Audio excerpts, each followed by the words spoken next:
Tuhan Yesus Kristus, saya bersyukur dan berterima kasih karena pagi ini kita bisa bersama-sama lagi beribadah, dan ini sudah akan berakhir bulan Agustus, bulan kemerdekaan. Oleh karena itulah saya ingin mengajak semua jemaat Tuhan untuk mengadakan renungan kemerdekaan. Saya beri judul renungan ini, Dimerdekakan untuk Hidup bagi Kristus. Beberapa ayat nanti yang akan kita baca bersama-sama. Saudara-saudara yang dikasihi oleh Tuhan, Presiden Republik Indonesia Joko Widodo memberikan tema untuk ulang tahun Republik Indonesia yang ke-76 ialah Indonesia Tangguh, Indonesia Tumbuh. Tentu tema ini diharapkan sungguh-sungguh relevan sesuai dengan konteks keadaan yang sedang dialami oleh bangsa kita, yaitu pandemi yang sudah kita jalani selama 1,5 tahun dan sudah menampakkan tanda-tanda kebaikan, terjadinya pelandaian terutama di Pulau Jawa, walaupun di luar Pulau Jawa terjadi juga kenaikan. Maka dengan ketangguhan ini diharapkan Indonesia akan tumbuh dalam kesatuan, tapi juga tumbuh dalam kesejahteraan. Saudara-saudara yang dikasihi oleh Tuhan, di dalam pembukaan Undang-Undang Dasar 1945 ditegaskan di situ bahwa sesungguhnya kemerdekaan itu ialah hak segala bangsa. Lalu di alinea kedua, dan perjuangan pergerakan kemerdekaan Indonesia telah sampailah kepada saat yang berbahagia dengan selamat sentosa mengantarkan rakyat Indonesia ke depan pintu gerbang kemerdekaan. Dua paragraf yang saya barusan baca menggambarkan betapa mahalnya kemerdekaan, betapa esensialnya, betapa pentingnya, betapa utamanya kemerdekaan itu. Oleh karena itulah di dalam Tuhan pun kemerdekaan atau dibebaskan atau diselamatkan, menjadi percaya kepada Tuhan itu menjadi sesuatu yang sangat mahal. Sehingga firman Tuhan katakan bila satu jiwa percaya kepada Tuhan, maka beribu-ribu malaikat akan bersorak-sorai. Dan itulah juga sebabnya mengapa Nadetia tadi sudah bersaksi betapa bahagianya ketika seorang anak yang menjadi tanggung jawab kemudian hilang karena meninggalkan iman, tapi kembali kepada Tuhan dan percaya kepada Tuhan, maka tentu itu satu peristiwa yang sangat membahagiakan. Kalau kita membaca misalnya dari Lukas pasal 15 tentang kisah perumpamaan tentang anak yang hilang, maka di situ kita bisa lihat bahwa seorang tua yang kembali anak bungsunya yang sudah pergi dan meninggalkan dia, maka dia membuat pesta yang demikian meriah sehingga anak sulungnya menjadi cemburu karena dia selama ini bersama dengan orang tuanya, bekerja keras untuk orang tuanya, tidak pernah mendapat perlakuan yang istimewa dari ayahnya. Tetapi ketika adiknya yang sudah mengambil semua hartanya, menghabiskannya, dan kemudian pulang tidak membawa apa-apa, tapi disambut oleh ayahnya dengan penuh sukacita. Begitulah rupanya kalau yang hilang itu kembali melahirkan sukacita yang besar. Dan tentu kita semua pun sebagai jemaat yang selama ini terus berdoa, bersukacita atas kembalinya saudara kita, anak kita, adik kita, Tia Ginting. Inilah yang disebutkan juga dalam alinea yang kedua tadi, perjuangan pergerakan kemerdekaan sampai ke pintu gerbang kemerdekaan. Artinya bahwa saudara kita yang meninggalkan kemerdekaan itu akhirnya kembali, dan kita semua sampai kepada pintu gerbang kemerdekaan, mendapatkan yang sudah hilang. Dan tentu ini pun harapan kita bahwa ke depan saudara kita akan terus bertumbuh. Saudara-saudara yang dikasihi oleh Tuhan, mengapa saya misalnya agak kecil hati dan agak gusar ketika Bapak Tia menaruhkan foto kempunya di profilnya? Tentu saya punya penafsiran sendiri. Yang saya khawatirkan, yang saya takutkan, yang saya sanksikan ialah kalau kita kemudian tidak lagi berjuang untuk kemerdekaan itu. Kalau kita sudah menerima yang tidak merdeka itu sebagai sesuatu yang biasa, tentu ini sesuatu yang menyedihkan, sesuatu yang mengerikan. Dan itulah yang terjadi juga misalnya bagi bangsa dan negara kita, mengapa sampai 350 tahun kita dijajah, karena banyak di antara warga bangsa kita yang tidak ingin merdeka. Dan juga mengapa misalnya kekristenan di Asia tetap menjadi minoritas kecuali di Filipina dan juga sebagian di Korea, karena di Korea Selatan ada 35%.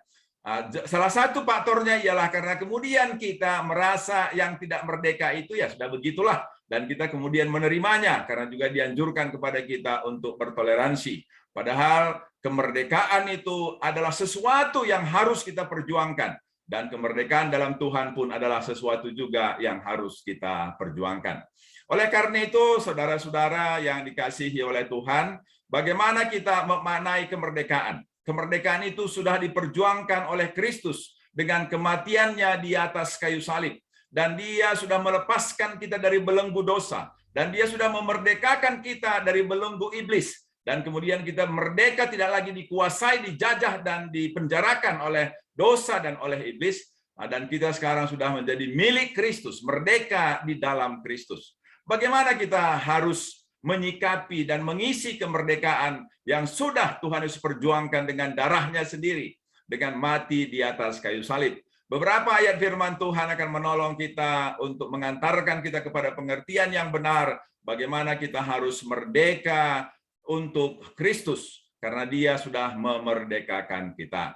Yang pertama, saya ingin mengajak Bapak Ibu Saudara-saudara membaca dari Galatia pasal yang kelima ayat 13.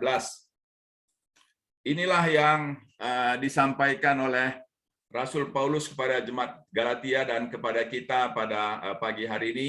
Galatia 5 ayat 13. Saudara-saudara, memang kamu telah dipanggil untuk merdeka. Tetapi janganlah kamu mempergunakan kemerdekaan itu sebagai kesempatan untuk kehidupan dalam dosa, melainkan layanilah seorang akan yang lain oleh kasih. Jadi dari ayat ini ada dua hal yang disampaikan oleh firman Tuhan. Yang pertama ialah fakta, dan yang kedua ialah harapan. Apa fakta yang disampaikan oleh firman Tuhan ini? Fakta yang disampaikan ialah bahwa orang yang sudah percaya kepada Kristus itu sudah memperoleh kemerdekaan. Jadi yang dimaksud dengan saudara-saudara ialah penerima surat di Galatia. Mereka adalah orang yang percaya kepada Kristus, sama seperti kita juga yang adalah orang yang percaya kepada Kristus.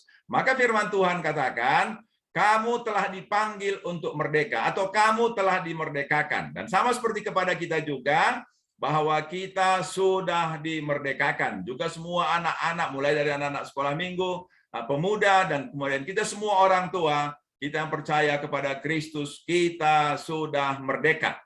Kita tidak lagi jadi budak iblis. Kita tidak lagi jadi budak dosa. Karena darah Kristus sudah memerdekakan kita. Lalu yang kedua ialah harapannya. Kalau kita sudah merdeka, janganlah kita merdeka untuk berbuat dosa. Janganlah kemerdekaan itu membuat kita melakukan apa yang kita suka. Saya menulis skripsi S1 saya di Sarjana Sastra dulu. Temanya ialah kemelut hidup. Saya membahas dua novel, Kemelut Hidup Ramadan KH, kemudian satu lagi dari Idrus, ya, judulnya Kemelut Hidup juga.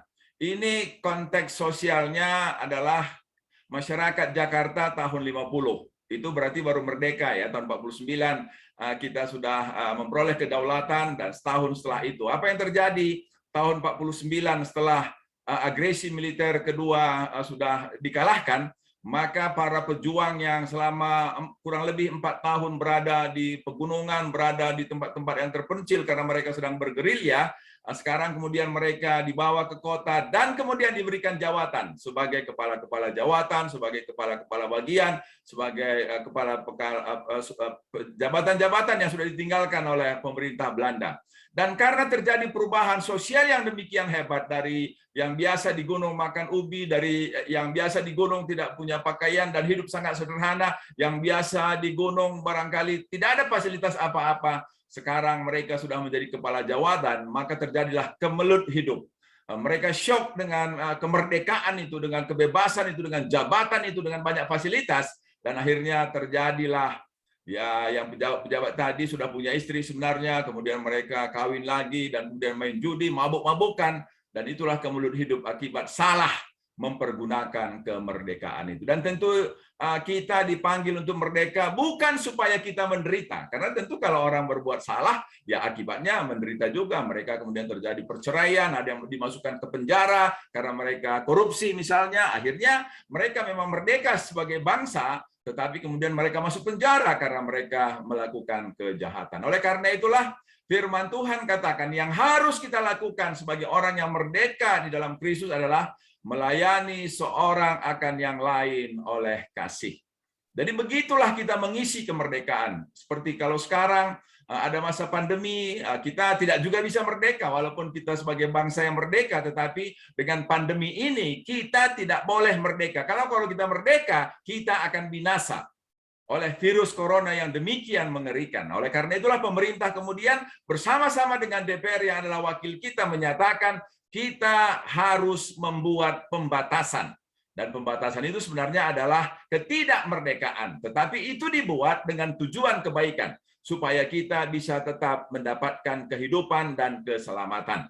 Oleh karena itu, saudara-saudara yang dikasihi dalam keadaan pandemi ini, mari kita mengisi kemerdekaan kita dengan kata layanilah.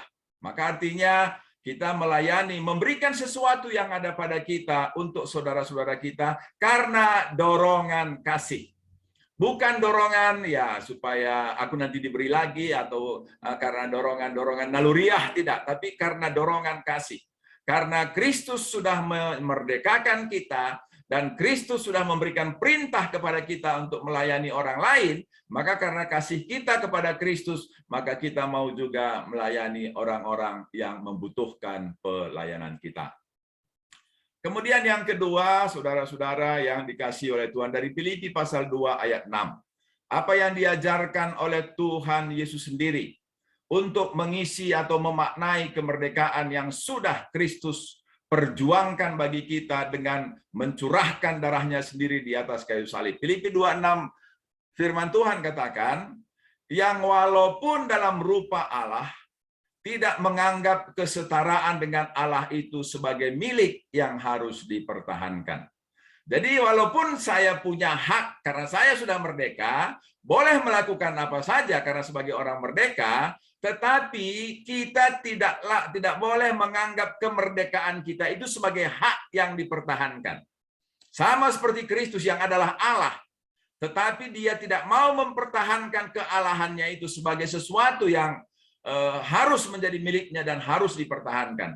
Melainkan dia bisa mengosongkan dirinya supaya apa? Supaya dia bisa menjadi juru selamat bagi orang-orang yang hidup dalam dosa, supaya dia bisa menjadi juru selamat bagi orang-orang yang menderita. Saudara-saudara yang dikasihi oleh Tuhan, kita pasti tahu semua kisah tentang Madam Theresia, Bunda Theresia. Dia sebenarnya orang yang berada di Eropa, tetapi dia mau mengorbankan haknya sebagai orang yang berada, sebagai keluarga yang berada, atau bahkan setelah dia menjadi seorang suster pun, dia bisa di Eropa saja melayani. Tetapi dia mau mengorbankan haknya itu, supaya dia pergi ke Kalkuta dan terpenjara dalam tanda petik di Kalkuta, agar dia bisa berguna bagi banyak orang yang menderita di Kalkuta. Jadi kalau orang yang masih mempertahankan haknya, ini uang saya harus pakaikan hanya untuk diri saya, untuk anak saya, untuk istri saya. Itu berarti sebenarnya belum memaknai kemerdekaan dengan benar. Oleh karena itu, kalau kemudian kita sisihkan sebagian uang kita untuk menjamu saudara-saudara kita supaya ada relaksasi di tengah-tengah keluarga saudara-saudara kita pada masa pandemi ini. Kalau biasa barangkali nasi putih dengan pindang tongkol, atau barangkali dengan telur, atau barangkali hanya dengan garam saja. Barangkali kalau dengan relaksasi seperti minggu lalu kita bisa ada kuah kecapnya, ada dagingnya, maka itu relaksasi. Tetapi ketika orang bersuka cita karena menikmati makanan yang tidak biasa itu, di seberangnya atau di tempat lain ada orang yang tidak menganggap uangnya itu adalah uang yang harus dipertahankannya. Melainkan dia rela melepaskan sebagian uangnya supaya orang lain yang tidak punya uang bisa menikmati. Nah, itulah artinya dari Filipi pasal 2 ayat 6 yang disebut kemudian dalam bahasa Yunani kenosis, itu mengosongkan diri, dan itu prinsip dasar imanensi atau Tuhan yang rela meninggalkan segala kemuliaannya di surga dan kemudian hidup sama seperti kita. Kenosis itulah yang harusnya juga menjadi dasar bagi setiap orang yang sudah dimerdekakan oleh Kristus agar tidak mempertahankan kemerdekaan itu demi kesenangannya, melainkan dia rela kehilangan kemerdekaan itu supaya ada orang lain yang bisa merdeka. Dia rela menghilangkan segala hak yang sudah ada dalam dirinya supaya dia bisa berguna bagi orang lain. Di ayat 7 firman Tuhan katakan, melainkan telah mengosongkan dirinya sendiri dan mengambil rupa seorang hamba dan menjadi sama dengan manusia. Saudara-saudara, oleh karena itulah kalau ada yang punya harta, janganlah merasa hartanya itu adalah sesuatu yang harus dipertahankannya, tapi bolehlah kemudian mengambil rupa seorang yang berbagi, ya, seorang hamba yang mau melayani dan kemudian berguna bagi orang lain. Apa gunanya kita banyak harta kalau tidak ada orang lain yang merasakannya? Barangkali kita pernah mendengar ilustrasi juga ketika ada seorang yang punya segala-galanya, kemudian dia meninggal dunia, dan ketika dia meninggal dunia sesuai dengan firman Tuhan, maka dia harus mempertanggungjawabkan kehidupannya. Dan kemudian dia cerita karena kerja kerasnya, karena sikap benarnya, karena hidup hematnya, maka dia punya mobil, punya rumah, punya uang yang demikian banyak. Tetapi kemudian malaikat yang menginterogasi dia bertanya kepadanya, aku tidak bertanya berapa mobilmu, tapi aku bertanya siapa yang pernah menumpang di mobilmu itu. Aku tidak bertanya berapa rumahmu dan berapa luas rumahmu, tapi aku bertanya siapakah yang pernah menginap di rumahmu atau siapakah yang pernah makan di rumahmu. Aku tidak bertanya berapa banyak uangmu, tapi aku bertanya apakah engkau memberikan persepuluhanmu ketika engkau hidup, dan apakah uangmu itu bisa dinikmati oleh orang lain juga. Saudara-saudara, semua yang kita terima dalam hidup ini hasil kerja keras kita, yang kita terima dengan cara yang halal, pasti sekali waktu akan kita tinggalkan. Tetapi yang harus kita pertanggungjawabkan ialah bahwa semua yang kita terima itu adalah pemberian Tuhan, anugerah Tuhan kepada kita. Apakah kita sudah bagikan juga kepada orang-orang yang membutuhkannya? Saudara-saudara yang dikasihi oleh Tuhan Yesus Kristus, firman Tuhan yang berikutnya dari 2 Korintus pasal 8 ayat 9. Demikianlah firman Tuhan.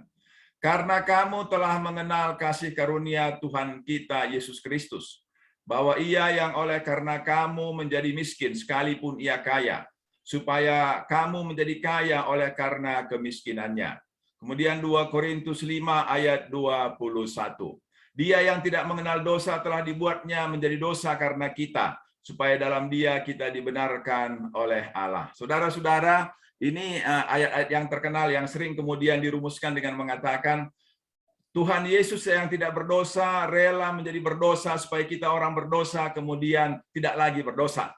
2, Tuhan Yesus yang kaya rela menjadi miskin supaya kita yang miskin bisa kemudian menjadi kaya. 3, Tuhan Yesus yang kuat rela menjadi lemah supaya kita yang lemah bisa kemudian menjadi kuat. Itu semua Tuhan Yesus lakukan untuk kita, yang artinya ialah kalaupun kita kaya, kalaupun kita sekarang tidak lagi berdosa, kalaupun kita sekarang kuat, semua itu adalah karena anugerah Tuhan, karena kasih karunia Tuhan kepada kita. Oleh karena itu, kita tidak boleh menganggap bahwa apa yang kita capai ini semua adalah karena usaha kita dan karena perjuangan kita.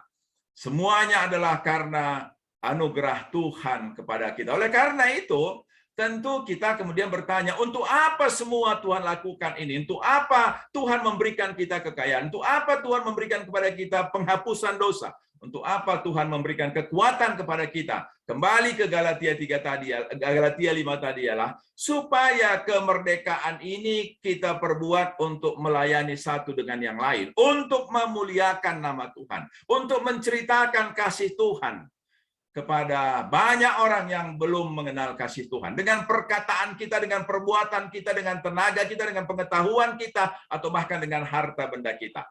Supaya semakin banyak orang yang dimerdekakan karena percaya kepada Kristus dan menerima Kristus sebagai Tuhan dan Juru Selamat. Oleh karena itu, saudara-saudara yang dikasihi oleh Tuhan, kalau ada seorang anak berhasil, kalau ada seorang anak menjadi pintar, kalau ada seorang anak menjadi kuat, apakah itu karena perjuangannya? Tentu tidak. Kalau ada seorang anak menjadi pintar, tentu ada orang tua, tentu ada guru di sana. Kalau seorang anak bisa menjadi kaya, pastilah juga karena ada orang-orang yang bekerja sama dengannya. Dan juga tentu karena ada orang tua yang mendoakan dan ada orang tua yang membimbing. Kalau ada seorang anak yang kuat, maka itu pun juga pastilah ada peranan orang tua di sana. Oleh karena itu, bisakah seorang anak kemudian menyepelekan semua orang yang telah berkontribusi sehingga membuat dia menjadi seorang yang kaya, berpengetahuan, dan menjadi kuat? Tentu tidak pantas seorang anak seperti itu. Sehingga seorang anak harus mengucap syukur kepada orang tua, hormat kepada orang tua, karena orang tua lah yang telah menuntun anak itu sedari kecilnya, sedari lahirnya, sedari bayinya, sampai anak remaja dan sampai muda, anak itu kemudian bisa terus terpelihara, terus belajar, dan kemudian menjadi orang yang pintar, orang yang kaya, atau orang yang kuat. Saudara-saudara yang dikasihi oleh Tuhan, firman Tuhan ini mengajarkan kepada kita bahwa apa yang ada pada kita, apa yang kita miliki pada hari ini tidak terjadi begitu saja. Tetapi ada Tuhan yang telah berkorban, ada Tuhan yang telah memberikan kasih karunia kepada kita. Sehingga selalu kita katakan, semua ini hanya karena anugerah Tuhan. Semua ini hanya karena kemurahan Tuhan. Oleh karena itu, kita mengucap syukur kepada Tuhan dan kemudian bertanya kepada Tuhan, apa yang Tuhan inginkan dengan semua yang Tuhan berikan kepada kita? Apa yang Tuhan inginkan dengan harta kita? Apa yang Tuhan inginkan dengan pengetahuan kita? Apa yang Tuhan inginkan dengan kekuatan kita? Saya bersyukur dan berterima kasih. Nora bercerita beberapa hari yang lalu, ada seorang mahasiswanya yang sudah sarjana kedokteran dan kemudian sedang masuk ke Koskap, tapi kemudian karena ibunya bekerja di luar negeri sebagai tenaga kerja wanita, kemudian barangkali karena pandemi sudah barangkali kehilangan pekerjaan sehingga tidak lagi mengirim sebagaimana yang rutin dikirim oleh ibu ini kepada anaknya, sementara ayahnya juga tidak bisa memberikan bantuan, sehingga dia bekerja sembarangan atau bekerja serampangan atau bekerja serabutan. Apa saja dikerjakannya supaya dia bisa hidup. Tetapi tentu dengan situasi pandemi sekarang, semua usahanya itu tidaklah membuat dia cukup, sehingga barangkali hanya tinggal 1 bulan inilah biaya hidupnya. Dan dia bercerita demikian kepada Nora, dan kemudian Nora memberikan, digerakkan oleh Tuhan untuk memberikan jalan keluar, sehingga kemudian diberikanlah pekerjaan membantu di proyek yang ada ditangani oleh Nora. Saya kira ini tentu sesuatu yang biasa mestinya bagi anak Tuhan, ya, bukan sesuatu yang luar biasa. Semua kita haruslah seperti itu, atau bahkan lebih banyak lagi lah kita hadir untuk memberikan jawaban, memberikan jalan keluar kepada orang-orang yang pastilah karena masa pandemi ini sangat membutuhkan. Dan kita bersyukur di tengah-tengah gereja kita ada Satgas COVID-19 yang sebenarnya saya kira menjadi alat uji lah bagi gereja kita menghadapi pandemi. Karena menurut saya pandemi COVID-19 ini juga dihadirkan, diizinkan oleh Tuhan 1,5 tahun sudah terjadi, adalah alat uji bagi seluruh umat manusia. Apakah umat manusia taat untuk menjaga dirinya? Apakah umat manusia kemudian saling menolong satu dengan yang lain? Dan kemudian kenyataan lah bahwa bangsa-bangsa yang tidak taat mengalami gelombang yang berulang-ulang terjadi, dan kita pun saya kira gagal juga lah dalam ujian ketaatan itu, ya. Lalu yang kedua, apakah kemudian manusia di tengah-tengah pandemi, di tengah-tengah kekurangan, di tengah-tengah ancaman ini, apakah mereka kemudian nalurinya naluri, karena ada yang mengatakan bahwa di dalam diri manusia itu ada naluri kehewanan, ya. Apakah kemudian naluri kehewanan itu yang ingin menyelamatkan diri sendiri yang akan kemudian muncul? Dan tampaknya juga kita bisa tentu bermacam-macam pendapat lah, ya, tapi tampaknya orang-orang cenderung untuk menyelamatkan dirinya sendiri. Tapi kita bersyukur di tengah-tengah gereja kita, ini ujian bagi kita, dan kita sudah menunjukkan bahwa kita tidak hanya ingin menyelamatkan diri kita sendiri, tapi kita ingin menyelamatkan orang yang membutuhkan. Dan bahkan kita tidak ingin menyimpan untuk keselamatan kita, makanan kita simpan sendiri. Tapi saya bersyukurlah bahwa di tengah-tengah gereja kita, bahkan kadang-kadang ada seperti perempuan janda, ya, yang memberikan 2 peser itu, ya. Dan kemudian murid-murid bertanya kepada Tuhan Yesus, ya, Tuhan, mana persembahan yang lebih bagus antara orang kaya yang memberikan berdenting-denting ke kotak persembahan itu keping emas, ya, sementara janda itu hanya memberi 2 peser. 2 peser itu kita tidak mungkin tidak perlu melihatnya secara nominal, tapi itu gambaran, tidak ada artinya uang itu. Tapi Tuhan Yesus kemudian memberikan penilaian bahwa persembahan janda itu lebih harum di hadapan Tuhan daripada persembahan orang kaya itu. Dan saya senang dan saya bersyukur kalau di tengah-tengah gereja kita orang yang punya uang pun mau memberikan persembahan, yang uangnya pas-pasan pun, barangkali uangnya hanya seperti janda di Sarfat, tapi pun juga mau memberi persembahan. Saya kira ini respons kita terhadap ujian yang Tuhan izinkan yang melalui pandemi ini. Kita belajar taat. Mungkin kalau nilai ketaatan kita barangkali berapa ya? Mungkin tidak 100 lah ya. Barangkali B- lah barangkali ya, 75 barangkali ya. Tapi kalau solidaritas, tapi kalau kebersamaan, tapi kalau perhatian, tapi kalau pelayanan, saya kira sudah 95 lah. Oleh karena itu mari kita tingkatkan ketaatan kita. Supaya kita bisa menjadi teladan juga lah bagi dunia di sekitar kita, bahwa Tuhan Yesus mengajarkan kita taat kepadanya. Mari kita mengisi kemerdekaan, bukan menjadi liar, bukan menjadi bebas hidup sesuka hati, mengikuti keinginan daging. Nah, karena kita sudah belajar minggu lalu juga, roh penurut tapi daging lemah. Mari kita membiarkan roh lah yang memimpin kita, mengendalikan kita. Mari kita melawan daging yang ingin sering melawan roh. Tapi kita lawan daging itu supaya daging itu mengikuti apa yang diperintahkan oleh roh. Kalau roh bilang ke gereja, kalau roh bilang ke persekutuan, daging bilang andaklah, bagusan olahraga lah, bagusan jalan-jalan lah, bagusan bertemu keluarga lah daripada bersekutu. Tapi kita harus melawan daging dengan mengatakan tidak. Saya harus ikut apa yang roh katakan, dan kemudian daging akan mengikut kalau kita melawannya dengan keras dan mengikuti apa yang roh sampaikan. Saudara-saudara yang dikasihi oleh Tuhan, kalau tadi saya sudah contohkan bagaimana Tuhan Yesus merespon atau memaknai kemerdekaan itu, maka saya ingin memberikan satu contoh lagi bagaimana Rasul Paulus memaknai kemerdekaan. Saya ingin membacakan 1 Korintus pasal 8 ayat 13, demikianlah firman Tuhan. 1 Korintus 8 ayat 13, karena itu apabila makanan menjadi batu sandungan bagi saudaraku, aku untuk selama-lamanya tidak akan mau makan daging lagi, supaya aku jangan menjadi batu sandungan bagi saudaraku. Latar belakang ayat ini ialah adanya pertanyaan dari jemaat di Korintus kepada Rasul Paulus. Pertanyaannya adalah, Rasul, bagaimana sikap kami terhadap daging hewan yang dijual di pasar? Karena semua daging hewan itu sebelum disembelih sudah dipersembahkan di kuil-kuil dewa Yunani. Maka keadaan itu melahirkan 2 sikap di tengah-tengah jemaat. Ada satu jemaat kemudian yang tidak mau makan daging itu dan bahkan tidak mau makan makanan yang lain. Alasannya ialah tentu ada dari perjanjian lama, dari misalnya Imamat pasal 22, tidak makan darah, tidak makan daging ini, tidak makan daging itu, dan menganggap itu akan membuat mereka lebih rohani, menjadi lebih baik. Tapi Rasul Paulus katakan makanan tidak membuat kita menjadi lebih rohani.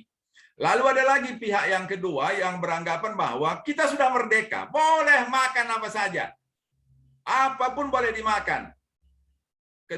Semua yang diciptakan Tuhan, semua yang menghadap ke langit boleh dimakan, kecuali rel kereta api katanya, itu pun karena besi katanya.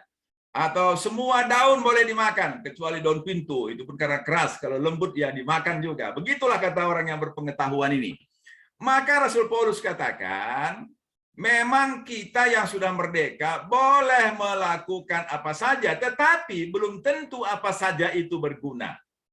Nah, jadi di sini saya kira mengisi kemerdekaan bukanlah segala-galanya. Tetapi apakah itu berguna? Kalau nggak berguna ya untuk apa merdeka?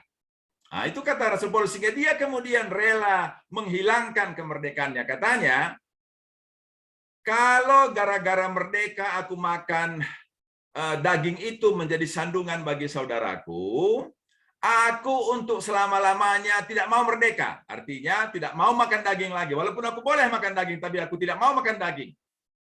Supaya aku tidak menjadi batu sandungan bagi saudaraku. Ini pemahaman Rasul Paulus tentang kemerdekaan. Dia rela kehilangan kemerdekaannya supaya dia tidak menjadi batu sandungan bagi saudara-saudara simannya. Dia rela kehilangan kemerdekaannya supaya dia bisa menjadi berkat bagi saudara-saudaranya. Barangkali saudara mengatakan, oh saya kan sudah merdeka, jadi boleh dong saya merokok. Ya kan merokok juga nggak apa-apa. Nah, saya kira kita tidak usah dari 1 Korintus pasal 3 dan pasal 6 ya, bahwa pasal 6 bahwa tubuhmu adalah bait roh Allah ya. Persoalannya ialah saudara itu memang merdeka melakukan apa saja, tetapi apakah saudara mempertimbangkan akibat dari rokok itu orang-orang yang mencintai saudara akan kehilangan saudara? Kan itu persoalannya. Anak-anak yang masih kecil misalnya, kita tahulah sekarang laporannya bahwa banyak sekali yang kena COVID itu kemudian menyerang, dan kemudian orang-orang yang merokok itu punya dampak yang lebih hebat. Lalu kemudian kalau dia laki-laki, istrinya menangis, kalau dia seorang ayah, anak-anaknya menangis karena dia meninggal. Saya kira apa gunanya kemerdekaan itu kalau kemudian mendatangkan air mata bagi orang-orang yang kita kasihi, bagi orang-orang yang mengasihi kita. Saya kira dengan demikianlah maka kemudian kita menata hidup kita bukan hanya karena kemerdekaan, bukan hanya karena hak kita, tetapi kita mempertimbangkan kemanfaatannya bagi orang-orang di sekitar kita. Saudara-saudara, dalam semua hal lah, termasuk juga dalam hal COVID ini ya, kita bebas ke sana kemari, tetapi pertimbangkanlah bagaimana dampaknya kalau kemudian kita kena terhadap orang-orang di sekitar kita. Itulah sebabnya mengapa kemudian kita dianjurkan, kita didorong kemudian supaya kita sedapat-dapatnya menjaga diri kita untuk tidak keluar rumah, sedapat-dapatnya kita menata diri kita supaya kita bisa tetap sehat sampai nanti pandemi yang tampaknya tanda-tandanya sudah akan segera berakhir ini. Kita harap supaya akhir tahun ini atau bahkan sebelum akhir tahun ini pun, kalau kemudian kita bebas COVID, kita barangkali bisa Natal bersama-sama, bisa menari bersama-sama, barangkali kalau perlu kita bukan rebante ya, tapi motong lah ya, barangkali kita motong kaki 4 lah ya, karena kegembiraan kita. Tetapi kalau belum waktunya, mari kita menahan diri. Dan dalam keadaan kita menahan diri ini, saudara-saudara, jangan hanya memikirkan diri sendiri, jangan hanya mempertahankan hak pribadi, tetapi lihatlah ke sekeliling saudara-saudara kita. Kalau ada mereka yang membutuhkan, biarlah kita mengurangi sedikit kemerdekaan kita, mengurangi sedikit hak kita, supaya hak kita itu bisa menjadi sukacita, kegembiraan bagi saudara-saudara kita yang membutuhkannya. Begitulah Tuhan Yesus memaknai kemerdekaan, begitulah juga Rasul Paulus memaknai kemerdekaan, dan saya kira pemimpin bangsa kita pun dulu begitulah tujuannya, bukan supaya dengan merdeka kita bisa kemudian berbuat sesuka hati kita, menguasai orang lain dengan kekuatan kita, melainkan dengan kekuatan yang ada pada kita, pengetahuan dan harta yang ada pada kita, bersama-sama dengan anak bangsa ini kita kemudian membangun bangsa ini menjadi bangsa yang bermartabat, menjadi bangsa yang terhormat, sehingga kemudian dengan demikian kita bisa menjadi satu bangsa yang menjadi berkat bagi bangsa-bangsa lain.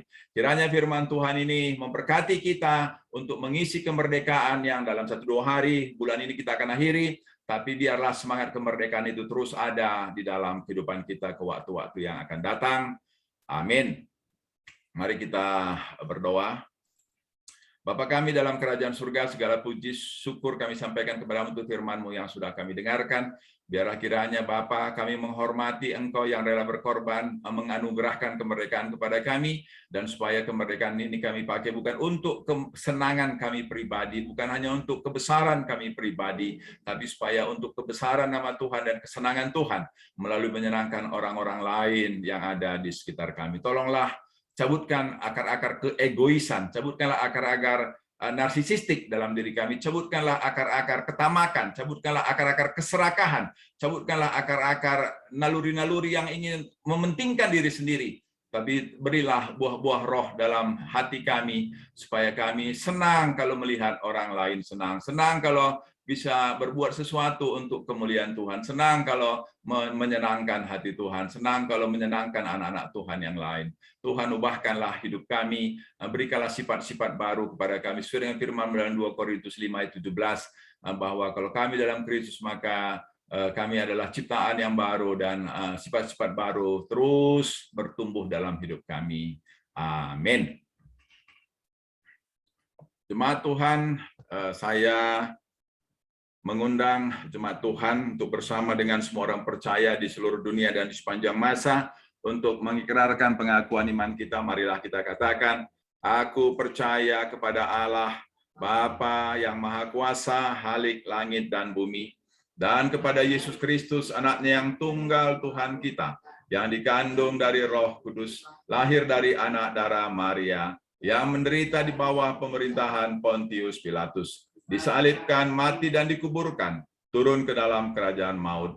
Pada hari yang ketiga bangkit pula dari antara orang mati, naik ke sorga, duduk di sebelah kanan Allah, Bapa yang Maha Kuasa, dan akan datang dari sana untuk menghakimi orang yang hidup dan yang mati. Aku percaya kepada Roh Kudus, gereja yang kudus dan am, persekutuan orang kudus, pengampunan dosa, kebangkitan daging, dan hidup yang kekal. Amin. Kini tiba waktunya bagi kita untuk memberikan persembahan yang harum dan yang kudus di hadapan Tuhan.